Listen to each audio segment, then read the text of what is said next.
Oh, yeah. Drawing. Welcome to Still Untitled, the Adam Savage Project. I'm Will. I am Adam. And I am Norm. Oh, you didn't tell me we weren't doing contractions this time, Welcome, guys. Earthlings. Hello, and welcome to Movie Phone. Stranger in this land. Oh, different reference. I got nothing to do. We got no preamble. I didn't. We could talk about this. We could talk about the fact that the Oscars were this weekend. That is a thing that happened. That is a thing that happened. Did you guys watch the Oscars? No, my wife said, "Hey, I would like to watch the Oscars. I have a bunch of junk food. Can you take care of the child?" Oh. So I watched The Baby, which was fun That is too. mighty dad-like. Oh, I'm gonna cash that one in real soon. Like that's the kind of that's the business that you really good. put that in your wallet. You got for that golden ticket. Good for you. It was a good Oscars. I like thought Ellen. No, I will say, Ellen hosted it 7 years ago. Mm-hmm. Wow, that long ago? Yeah, I know. Seems like just 5 years ago. It was a very different pace than normal Oscars. Faster or slower? I'm not even sure either, except that there was not a huge, terrible musical number. There were several pretty okay musical numbers. John Travolta butchered Idina Menzel's name. Yes, I can't pronounce it. He sure couldn't. He got it completely wrong. This is the woman who you might have seen her. She plays the girlfriend in Enchanted, but in fact, she's amazing because she originated the role of Elphaba in Wicked on Broadway opposite Kristen Chenoweth. Oh, okay. And her Elphaba is, if you've ever heard any music from that musical, if you haven't seen that musical, go see it because it's amazing. Yeah. Second of all, the touring companies of it have taken their performance cues from Kristen Chenoweth and Idina's performances, and those performances that they built those characters together are phenomenal. And Kristen Chenoweth is rad. Absolutely, totally rad. So yes, the Oscars. But Ellen did a lot of crowd work. She did a lot of sort of funny wandering the aisles and talking to people and doing crowd work. How much of that you think is staged? I saw that. What's that? That was staged. I even staged though. There was a kind of a weird pacing to it. I was like, "Hey, how you doing?" You know, like sort of pauses where she messed with. She has good. She has. I mean, the reason she is who she is because she has amazing timing. She totally does. Right. And actually, you probably She's a great to interviewer. a degree that's almost hard to parse how good her timing actually is. So yeah, you know, it's. Like I record her show. It's on our TiVo, partly because my wife likes it, but partly because when she has an interview with somebody interesting on, she asks softball questions 90% of the time. But she's a really, really good interview. She gets the timing and she gets the pace of the whole thing, and it's good to watch. She's smart. She's empathetic. She's really funny. She's got that timing knowledge honed by decades on the road. Yep. Yeah. I really liked the weird crowd work that she did. I thought getting the pizza for everybody in the aisle and like Brad Pitt chowing down on pizza. Her joke to Liza Minnelli, she said, "There's a Liza Minnelli impersonator here tonight who's amazing." That got a laugh. And then she said, "Seriously, excellent work, sir." Yeah. Oh, Liza Minnelli burn. I don't know, man. She went dark. She went really too. dark. I enjoyed the Lucille Oscars, too. and I actually thought that the spread of awards was pretty good. I'm really glad to see Spike Jonze. Oh yeah. Oh, for her, yes. That was great. I was really glad to see. Wait, have we talked about her yet? I have not seen it. Okay. I haven't seen it either. We have to see it. I'm hoping it's going to be back in theaters again. It might still be in theaters I think it ought here. to be. Gravity won for Best Director. Gravity won for Best Director, which I loved that movie. Boy, it was a toss-up for me between that and 12 Years a Slave. So I didn't see 12 Years a Slave, but I watched Gravity again on Saturday night. And while it was wonderful and gorgeous and very moving, it did not have anywhere near the same impact on the second viewing that it did on the first. Or not on IMAX. Whether that's an IMAX thing, I think it's actually that it's story beats that I wasn't expecting going in. That's also true, but there's also the fact that you know it's hard to ignore how much innovation that film just instantly in one swath brought to filmmaking. Yeah. And I think that's one of the reasons that it was such a standout last night. Yeah. I mean, Gravity won a lot of awards. Yeah, it also made swept. I mean, it was not to put the Grammys argument here, but it also made a lot of money for what it was kind of a risky commercial And on the other front, though, you have Dallas Buyers Club, in which Jared Leto and Matthew McConaughey both won for Best Actor, Best Supporting Actor, and this is my favorite, the makeup department won for makeup. Yes. Their budget, if the headline on Reddit is correct, their budget was like $300 for makeup for that whole film. Does Matthew McConaughey in makeup this year. And, Great. I haven't seen Dallas Buyers Club. My wife did and said it's amazing. wonderful, and actually, Jared Leto and Matthew McConaughey are both shockingly brilliant. So Someone told you 10 years ago Matthew McConaughey was going to win an Oscar for acting. hold on. Before Leonardo DiCaprio. He had some real good early roles. I think Aside from Matthew Days McConaughey's Confused and all that stuff. has been great since Lincoln McConaughey, Lawyer. Lone Star. The Lone Star. That's Lone it. Star. Yeah, he's. I think this means I can't. Since he's won an Oscar, I can't that refer to him as Sales? Matthew John Sales? Lone McConaughey Star? anymore. I'm not sure. I don't know. Lone John Star Sales is seems like also, it seems Chris like Lone Star. Cooper, early Chris Cooper film. Wow, Chris Cooper started late. Then Elizabeth I didn't Pena. realize that. Isn't that yes, I am right. Yeah. At any rate, the Oscars were lovely, Yeah. but I don't have a segue. Just except, hey, drawing. Sometimes, the best animated category was Frozen. Frozen won for best, and it's nice. Well, Is it a This is 2D? the first year I haven't it's seen not a Frozen. 2D. More, in Okay. a long time that Pixar hasn't had a Since film Cars 2, I think. yeah. Sorry, Pixar. Sorry. Pixar wasn't There's nominated. no Pixar movie this year, is And there? there is no new Pixar movie this Well, there year, you so go. it'll be 2 years in a row. I was a little disappointed that Wind Rises didn't win, but I know people love Frozen. I haven't seen it yet. Was the When Rises actually nominated? It was nominated. They got it in, and it's always weird with the Oscars in terms of like foreign movies and foreign. in terms of like how many releases you need right. to get How many in screens for, you need to be on before for the end of the year, and summer movies never get nominated and that kind of stuff. It's Right, all what's right. in recent memory. Sorry. Every year there's there's controversy about the in memoriam sequence of the people who died this year. Yeah. There were 2 omissions this year that I was shocked by. Ooh. Jonathan Winters, Really? not included. How do you? Dennis Farina, Dennis Farina is a big one. not included. I didn't know Dennis Farina was dead. Dennis Farina died this year. It's very sad. He's one of my favorite actors. I love him. Love him. Yeah. Neither of them included. I saw the Bill Murray, Harold Ramis thing. That I was thought that was awesome. very sweet. That was awesome. And as soon as I saw, and I don't know what's going on between Steve McQueen and his writer, Oh, but yes. Steve McQueen did this sort of this Like a Pillsbury sarcastic Doughboy clap. While the screenwriter of 12 Years a Slave did not thank Steve him, McQueen. Steve McQueen, and we were all laughing about it. And I was like, mark my words, this will be the gif of the day tomorrow morning. And like my friend Arlene, who was over, she was like, "Yep, sure thing. First thing on Gawker, there it is." It's pronounced GIF. Yeah, it's Adam. GIF. It's GIF. GIF. GIF. GIF. Purpose of language is it a communication. giraffe? If people understand what I mean, Is it a giraffe? don't. No, That's all I want to know. Stop it. So speaking of Is drawing, it flaccid? Because that's correct pronunciation.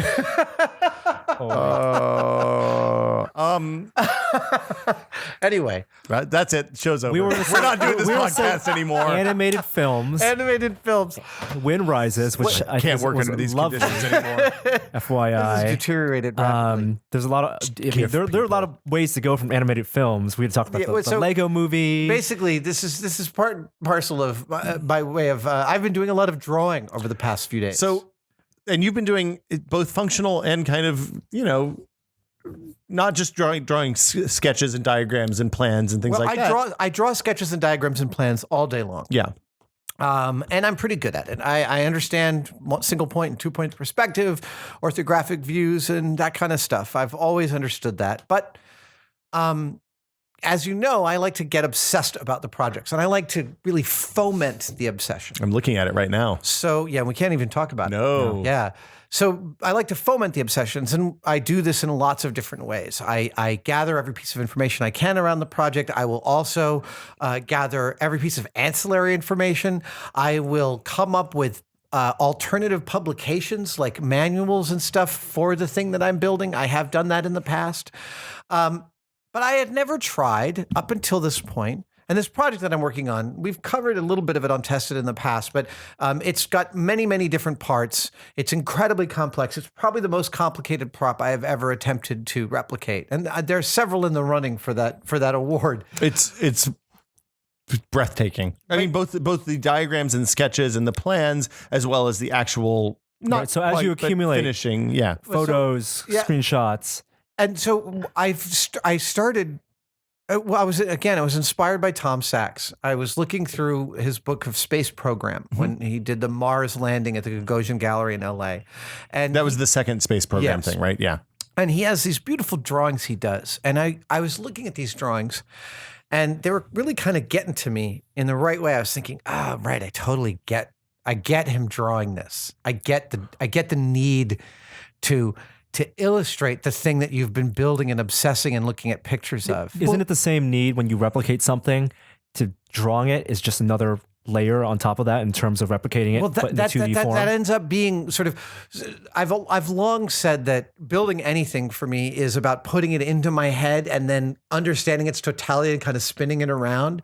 And so for me, I look for complicated things to imbue into my head, like on plane rides and when on car drives and when I'm just like not working or not thinking about other stuff. It's that obsession that it feeds and becomes a sort of a meditation.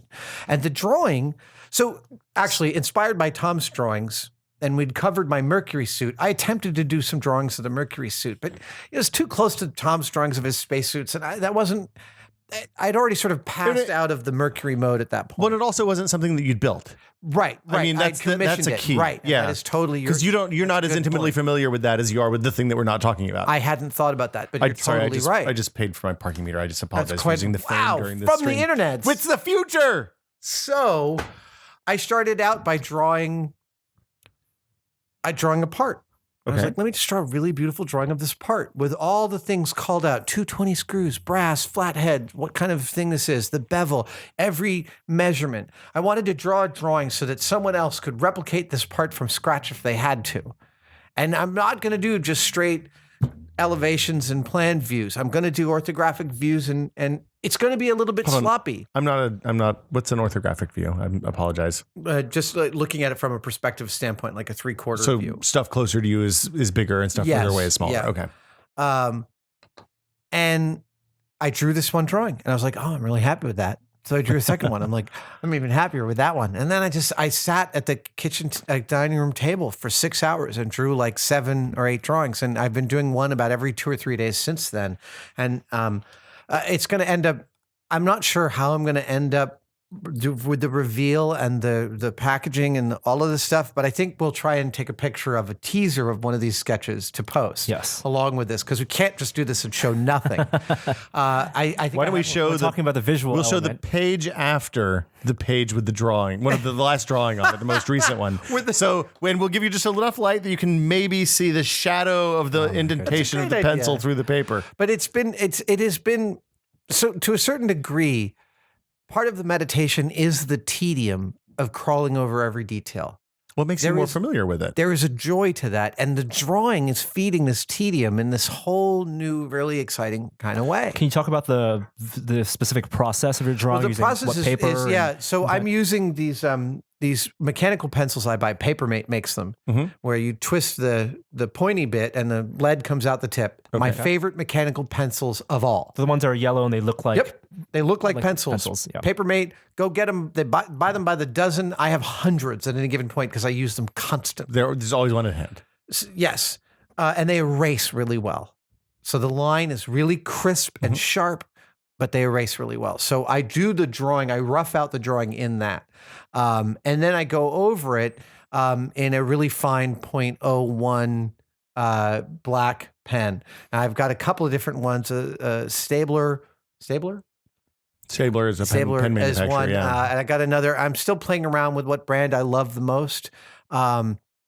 I'm partial to the Uniball, but they're 0.28 or 0.38. Yeah, so I'm going so crazy small with some of these details. I'm literally like taking off my glasses and like, and I'm going to eventually scan these and also add to them digitally. I've got places where I've got an exploded diagram where I want to do the screw paths in red, so that you see where everything goes all over. Is this something you've done before? Sorry, Norm. No, I haven't done serious sketching of projects, of self-generated projects in a long time. I have to imagine like R2-D2 is a project that is of similar or greater complexity than this.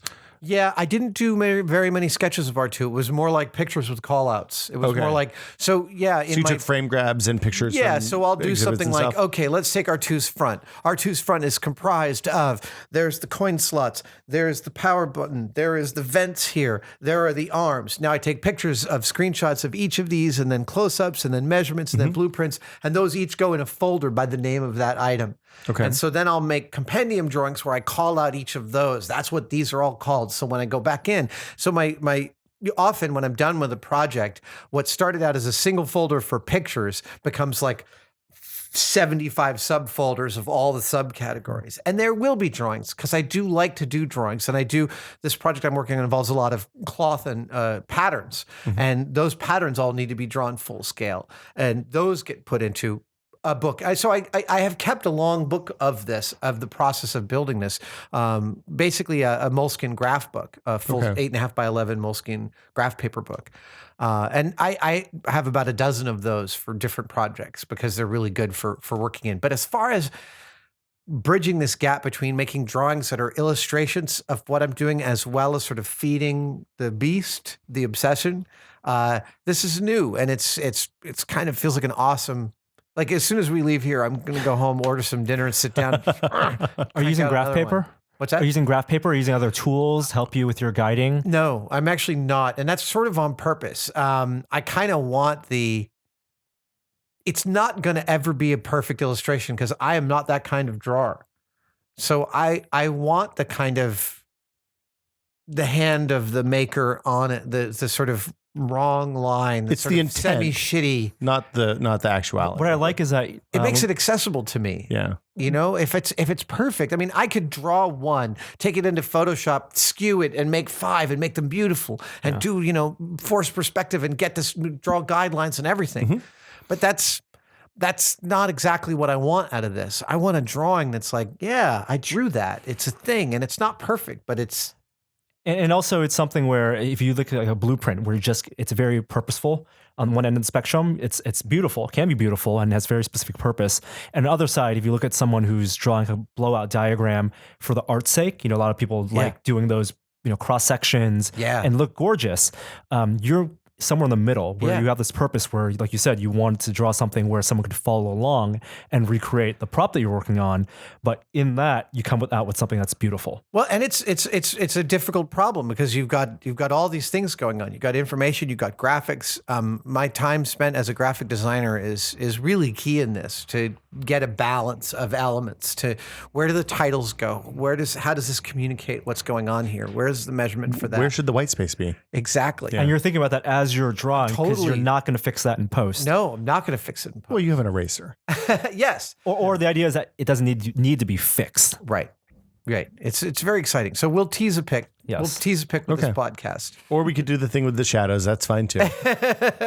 and this will be revealed. We have plans for revealing this build because it's been proceeding apace. Should we say in the next 9 months, perhaps? At the most. Okay. I'd say the next 6 months. So by the end of 2014. By the end of for 2014. Sure. Oh, yeah. Oh, gosh, yes. For sure. This will be ready by the summer. Okay. I like your optimism, sir. Yes. Now, if you would like to support the podcast, we get to the plugging that you would like to support the podcast. We're going to get Ira Glass on here to do a he does the best. He makes me feel I just want to send him guilty. money. I know. Please, I'll do anything, sir. I'm gonna have to edit that bit out. Send reviews, like us on Facebook, iTunes, reviews, comments, ratings. The whole thing is good. YouTube comments are great. We love to hear what you think about the shows. If you are interested in more behind the scenes content, things like, say extended build videos. Yes. Norm or I building Lego at a human scale rather than the incredibly sped up scale, which we normally do Lego builds. Stuff like that. You can find it by going to tested.com/premium and signing up for a premium tested membership. I guess that'll do it for us this week. I think that'll do it. Yeah, we'll see you. Thanks for coming around. We'll see you all next Tuesday. Bye. Bye. Bye.